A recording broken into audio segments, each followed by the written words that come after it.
Alumna.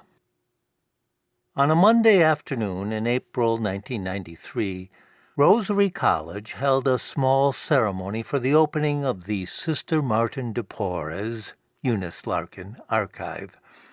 The event took place in a reception area on the second floor of the Rebecca Crown Library, in a small glassed-off area with attractive views. On the one side, looking down a dramatic spiral staircase, and on the other, out toward a well-landscaped parking lot. The setup order had called for 30 folding chairs, but the maintenance guy had put out only 24, on account of the big thing at the Magnus Arts Center that night that would need every effing chair on campus. At 3 p.m., when this event was scheduled to get going, the maintenance guy checked back. 24 chairs had turned out to be at least a damn dozen too many, he thought, as he counted the people in attendance. 10, only 10. Hovering around the podium were the organizers and presenters of the event, 2 staff members and 1 full professor. An enthusiastic young member of the development team had brought the box of programs from the copy center and was busy handing them out. The assistant director of the library was feeling somewhat miffed that her boss had asked her at the last possible moment to step in and just say a few words on behalf of the library. And an art historian, the full professor, who had studied with the legendary Sister Martin in Florence, had come up to the podium to make sure that the microphone was working, as the very severe cold she had brought home from the junior spring trip to Paris seemed to have settled into her throat. In the front row of chairs sat 3 nuns in their 80s and 90s, all retired faculty members of Rosary College, none of whom had ever met Sister Eunice in person, but all of whom made it a point to attend every event like this one. In the back rows were scattered 4 undergraduate students and their backpacks. The students were all participants in the same sophomore humanities seminar. They had been given the option of attending an art opening on Friday, a poetry reading on Sunday, and this event on Monday afternoon. These 4 had all missed the first 2 events and thus were forced to write their weekly humanities field report on the dedication of the archive.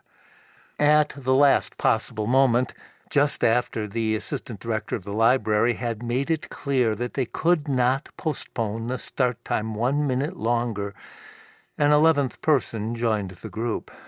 It was Maureen Larkin Magliano, hurried and breathless from climbing the spiral staircase. Maureen had just driven down to River Park from Madison, Wisconsin.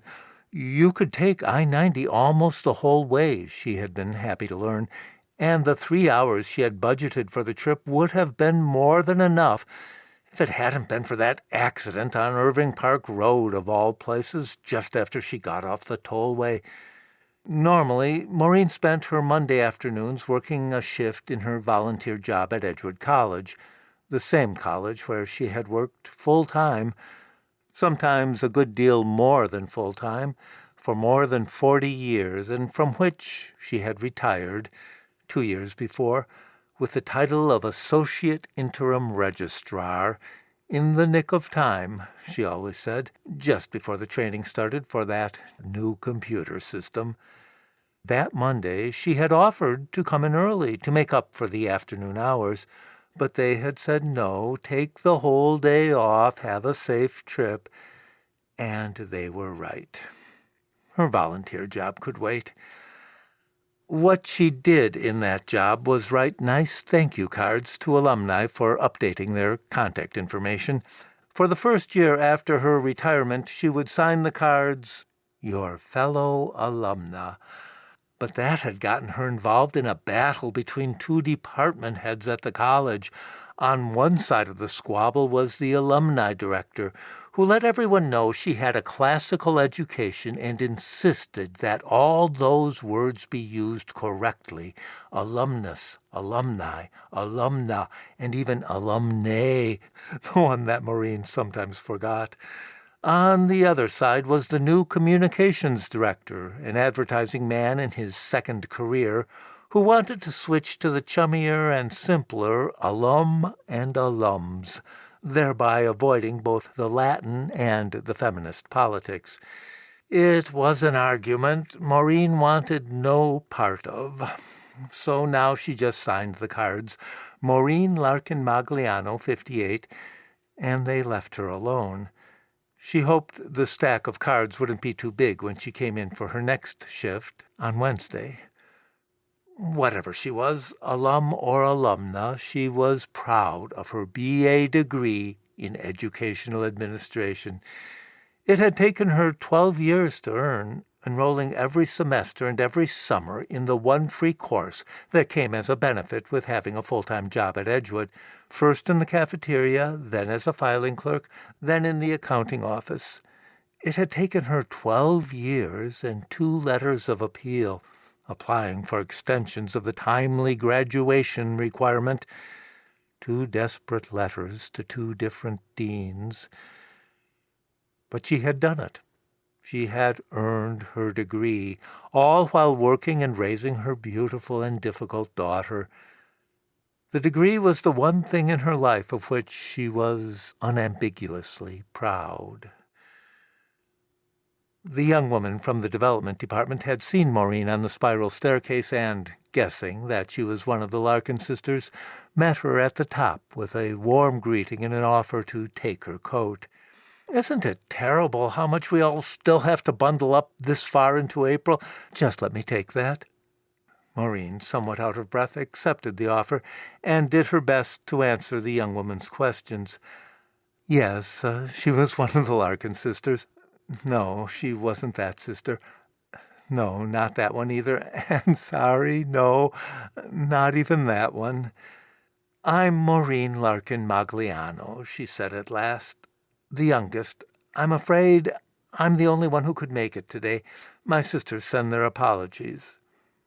By this time, Maureen had read the girl's name tag, had seen the words Assistant Development Officer, and had a pretty good idea what was going on. Although the gift that had funded the Sister Martin de Porres Eunice Larkin Archive had been made in the name of the whole Larkin family, the development department must have known that the actual checks had come from only 3 of them, the ones Maureen thought of as my rich sisters. One was still suffering through a miserable marriage to an orthopedic surgeon in Detroit. Another had happily outlived a Cadillac dealer in Columbus, Ohio.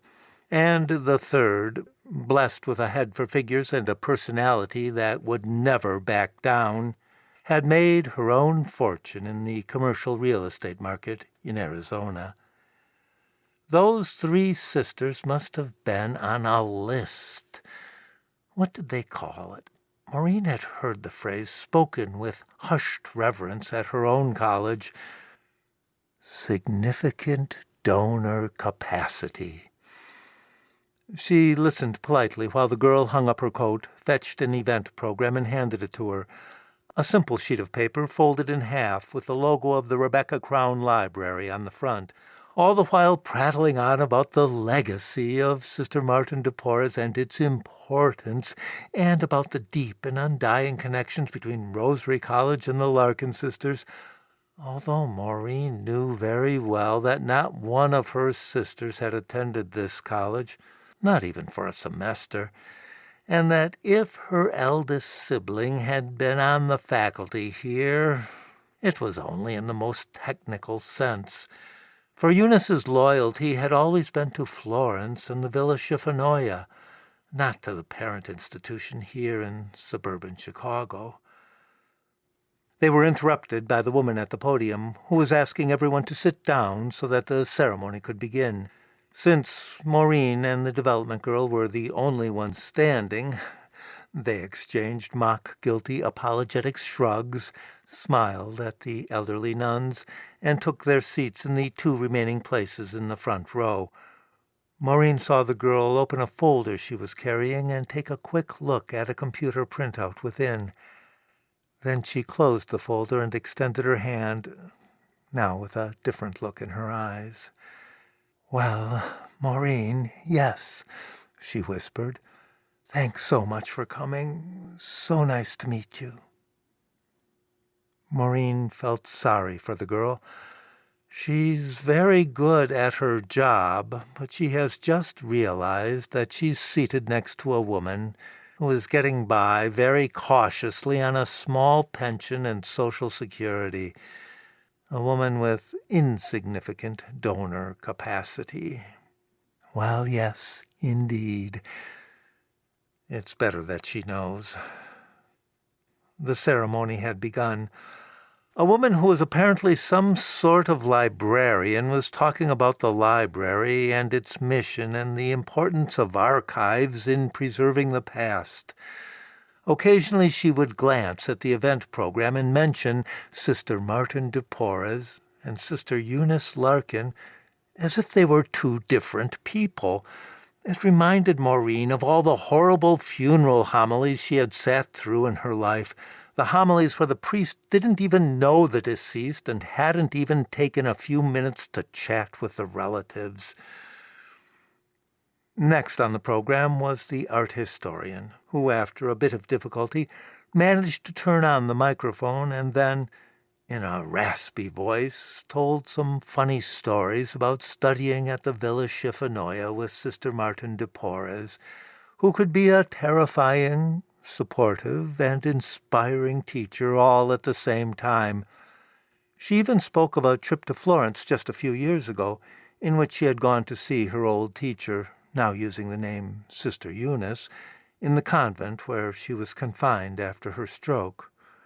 Unable to speak, but with her fierce intelligence still visible in her eyes and hands, in querulous looks and impatient gestures, Sister Eunice had demanded that her former student describe her latest research project, and then, while listening, rebuked with instant scowls every sloppiness of thought, and rewarded with beaming nods the occasional good parts. It was, said the art historian, the most thorough critique, the best conceptual edit she had ever received in her professional life. Then she turned off the microphone, and Maureen Larkin Magliano began to applaud, until she realized that she was the only one clapping. After the speeches, the old nuns began to stand up, and the development girl rushed to help them find their walkers and navigate through the glass door. 3 of the 4 undergraduate students clustered together, putting on their coats and backpacks and laughing at how impossible their assignment was. 500 words due tomorrow about an event that to them seemed to be at least 3 steps away from anything interesting. The other one remained in her seat, writing busily in her notebook. After 27 years of recording student grades at a remarkably similar college, Maureen couldn't help but categorize them. 3 average students and 1 diligent high achiever.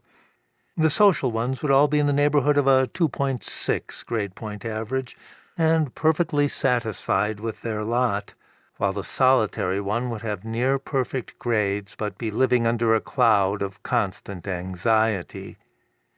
Maureen guessed a 3.92. She glanced at the student, still writing away, and thought, "Oh, yes, she's the type. That girl got a B+ in her first semester of freshman year, and it still bothers her."